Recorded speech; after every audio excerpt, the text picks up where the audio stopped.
Hello and welcome back to the Student Hub Live Open Day for new and prospective students at the Open University. It's been brilliant. I hope you've been enjoying our campus tours, and there have been loads of people around here today. We've had some fantastic... Oh, in fact, there's my friend Peter. Let me just go and have a quick chat with him before I introduce you to these next lot. How are you? I'm very well, Karen. How are you? Good. I'm good. It's really nice to be able to roam around. What have you been doing today? Well, I've just come out of what we call an exam board, although it's a bit misleading because it's for the third level sociology module DD308, Making Social Worlds, which doesn't actually have an exam. It has an end of module project. So we've been looking at the student results for that. Everyone's done fabulously well. Have they? There were almost 16% first class results, I think. So some students might not know about how all these exams, you know, they're not just sort of marked by somebody saying, oh, this, that and the other. Everything is very much standardised and it goes through a very rigorous process, doesn't it? It goes through a very long statistical process, yes, that kind of makes us all weep. But when the students get good results at the end of it, that's what makes us happy. But they're going to only find out in a few weeks, the ones who were on the day presentation. So you know the results for all your students. Well, we don't. We know the provisional results, and then they go to yet another board, and they have to be ratified. So this is why it takes so long, isn't it? They have to go through several boards for everything to be nailed down finally. So what would you say to students waiting on their results? I know there's so many of them who are saying, oh, I can't bear the days. Oh well, it's nerve-wracking. If you put the work in, I'm sure you're going to be fine. Most people are. Very, very few people have problems, and usually those people who've had problems, it's because something's gone wrong in the year and they kind of know, and they're going to do a resit anyway, and everything's going to be all right. Oh, thank you, Peter. I better get back because I've got some guests to interview about how studying is fun. So, enjoy. But nice to see you. Yeah, nice to see you. All right, I'll see you soon. Sorry, guys. I just think I know so many people on social media who are so obsessed with exams and things like this, and I know Peter's been doing all of the work for it, so I think it's nice to show you how why it takes such a long time. Anyway, Paul, Marion and Suzanne from the Department of Religious Studies, we asked you to come along and you said we want to talk about why studying is fun for students and some of our experiences, which is a lovely thing to do on a nice summer day. Yeah, isn't it fantastic? I mean, we don't want to talk about exams. We want to talk about why studying is enjoyable, why studying is challenging, why it's exciting, and why the Open University is a great university to take your education and you know, develop yourself and get to know the world around you in a deep and interesting way. Yeah? Brilliant. So you've all got different experiences and you've sort of been students, you're teaching students, and there are various things that you want to talk about. But you're also, one thing that you all have in common is that you're all in the Religious Studies department as well, which I know from a lot of experience tends to deal with everything other than often religion. Religion is something that holds things together, but often you're doing history, anthropology, sociology, and I think that's why Religious Studies is such an interesting interdisciplinary angle to tackle this from. But that's not really what we're going to talk about today, but I think it's nice for people to meet the academics behind some of those Thanks modules. For the plug, Karen. Yes. All right. So learning is fun, but it is a challenge, and I think many of our current students know that. One of the things that I wanted to ask is what is the most fun thing that you've sort of experienced when you were studying? Something that's maybe held you in something when times have got tough. Is there something you can remember from when you were a student? Okay, it's me first. Yeah. Well, you know, it was a long time ago, so it's difficult to dredge those memories up to the surface. But what I really enjoyed when I was doing my undergraduate studies was I was doing a course. I was doing a dual honours degree, and I was doing a course on new religious movements that was like Scientology and ISKCON and all these various groups, and I was also doing some stuff about Southeast Asian cultures and societies, and there were lots of religious movements in that stuff too, groups addressing colonialism and political and economic marginalisation, but through religion, and that just got me really questioning the role of religion in allowing people to make sense of their world around them and come up with solutions to the troubles that they were facing. And that has pretty much defined my career really since. Those kinds of interests. That meaning, is it? That sort of sense of why what you're studying actually matters? Yeah, why it matters, and you can see the importance it has for people in different contexts, and that certainly connected with me in the way I felt about the world that I find myself in. Do you think then that, you know, on this idea of meaning, I mean, a lot of people will be wanting to study for some sort of reason, and often that's to make the world a better place. How important do you think the whole meaning sense is? And is that something that can be fun as well as...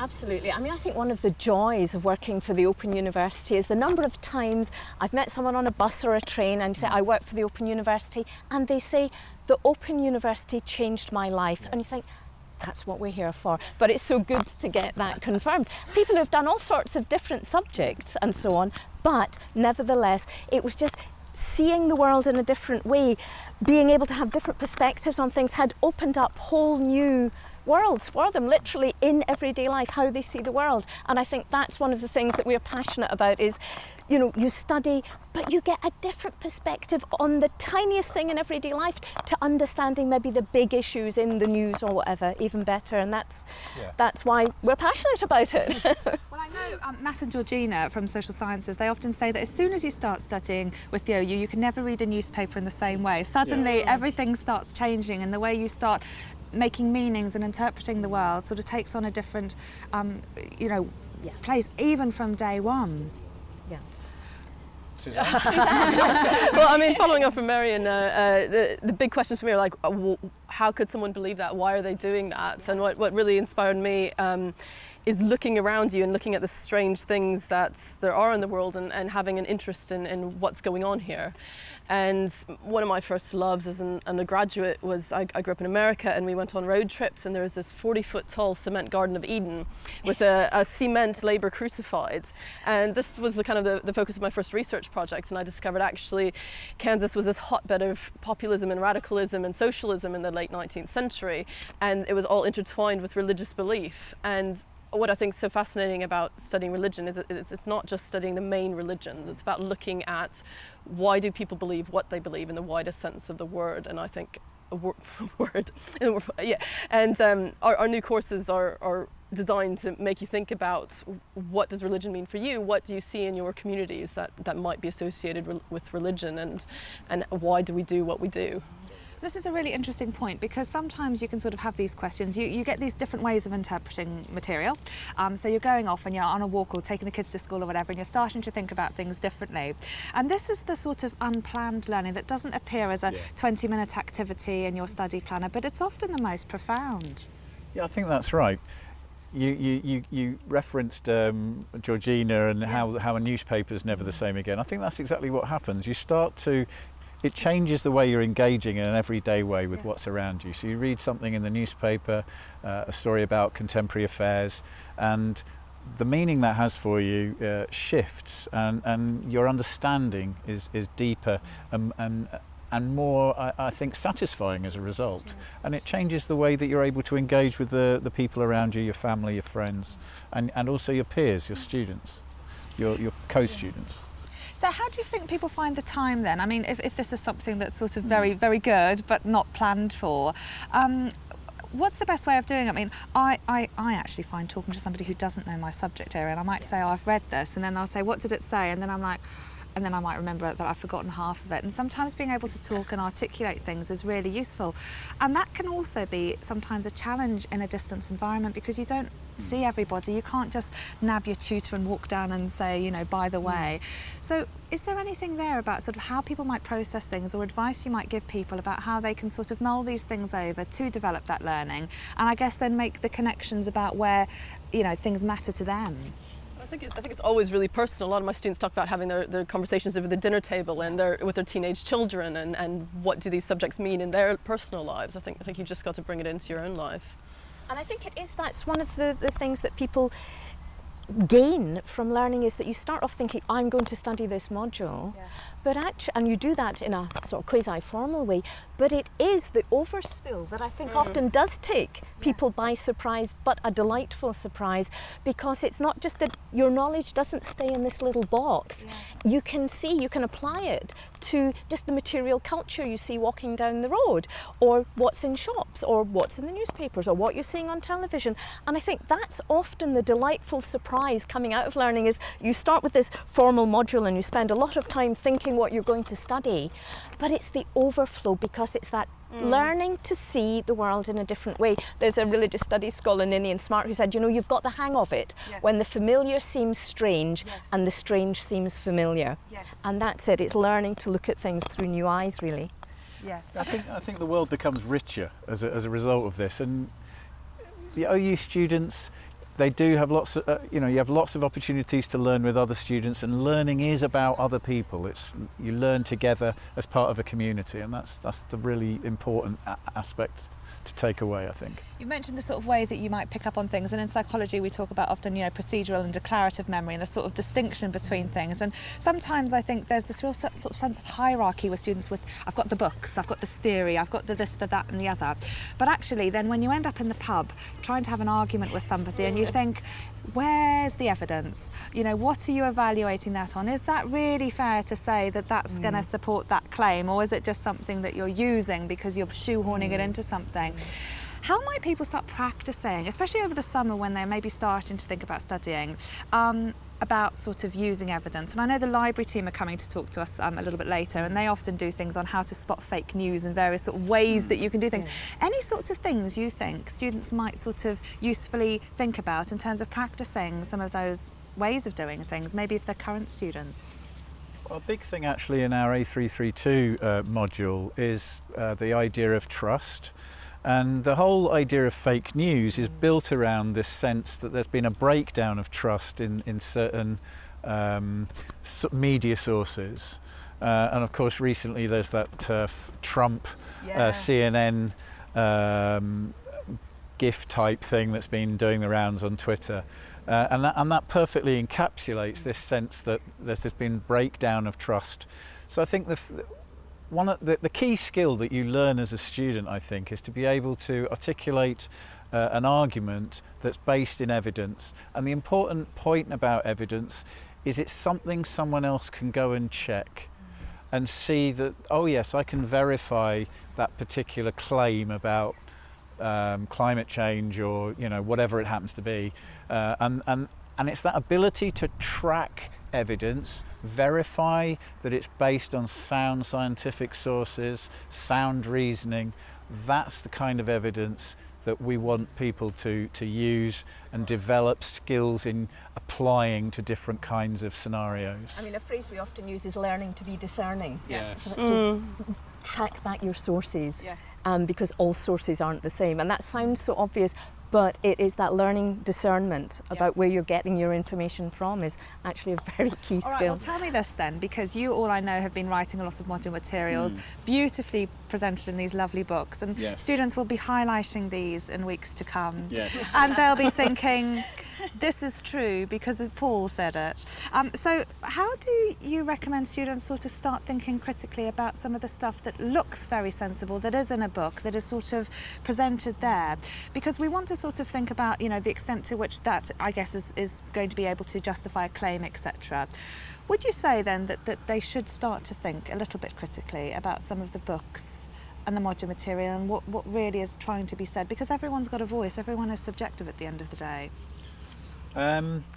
Some things are more subjective or objective than others, and when we talk about subjectivity and objectivity, I think it's important to try and imagine objectivity as not something one of us can have vis-a-vis a fact or a theory. Objectivity is something that arises out of the conversation that scholars have. So a big theory in religious studies is secularization. Secularization is a theory that religion is in decline in Western societies. Is that happening? What kind of evidence could we use? One kind of evidence that's been used is church attendance figures. There's been a big decline in church attendance, but that only tells you that people are no longer attending church. It doesn't tell you that people are not being religious anymore or not believing in God anymore. So it tells you one thing, but there are a bunch of other questions that then get opened out. If they're not doing that, are they doing something else? for example. Yeah. Yeah. And again, it's your point about being discerning and looking beyond the obvious. So the numbers of people ticking the no religion box is going up. Start to look further in European Values Survey or whatever. The people who are ticking no religion, it doesn't mean necessarily that they're not religious. They may be meditating, they may be doing all sorts of things. What they're saying is not institutionally religious. Yes. And so it's things like that. It's not just taking things at face value. It's digging down deeper. And a lot of these things are things that you wouldn't necessarily have to research. You're using your common sense. You're thinking, well, this is a piece of statistical information here. I can make these sorts of assumptions. But what about this? And, one thing we do know about OU students is that they've often got such a wealth of experience. What do you have to say about students applying some of their stuff, their ways of thinking, to what is now going to be quite a new piece of learning? Suzanne?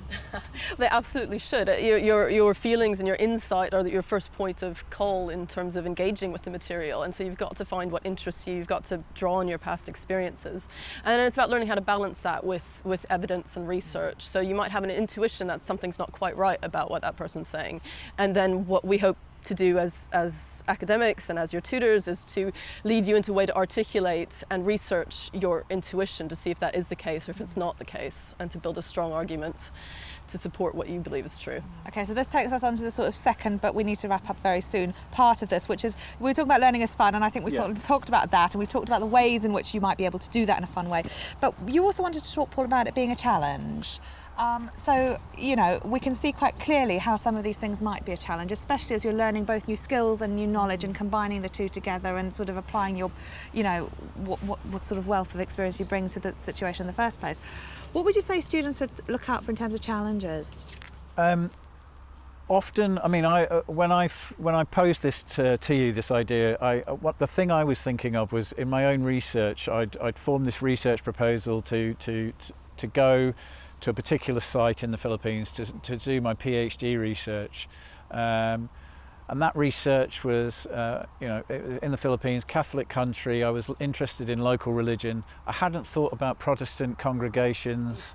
I hadn't thought about Protestant missionaries. The first people I met were all Protestants, and I suddenly had to think again about what my assumptions were, and then I had to reset and completely rethink how I thought my planning and my schedule was going to proceed. And it's not hugely different to planning a TMA or an EMA, or you may have an exam in front of you.